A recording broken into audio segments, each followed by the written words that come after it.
Prej disa javësh me udhëzim ta luizni Tiranë, të gjitha drejtoritë po punojnë për legalizimin e objekteve të ndryshme të ndërtuara pa leje që ju përkasin emigrantëve.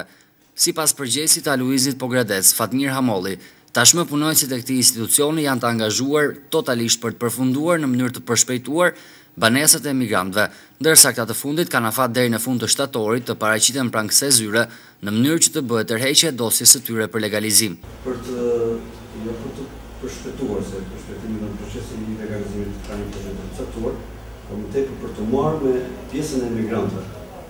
Domethënë për të pritur emigrantët duhet të krijohet edhe sportet e veçanta nëse ka shumë. Dhe që ata jeni të detyruar të pranojnë dhe ose të merreni me procesin e legalizimit të objekteve të emigrantëve. Të vinë, të aplikojnë, të kërkojnë përfunimin e dosjeve të tyre deri në fund të muajit shtator. Shpica e objekteve informale ashtu rezulton. Nëse nuk kemi evidencë të saktë, po patjetër është e ata emigrantë. Të Pogradecit, pjesa e Kalas, edhe në pjesa e Varezave të Shënur, poshtë e la Pogradecit, jetë ata në tepër emigrantë.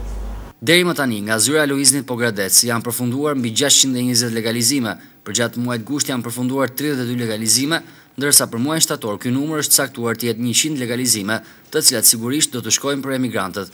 Në gjithë rrethin e Pogradecit mbeten edhe 7000 legalizime për të kryer.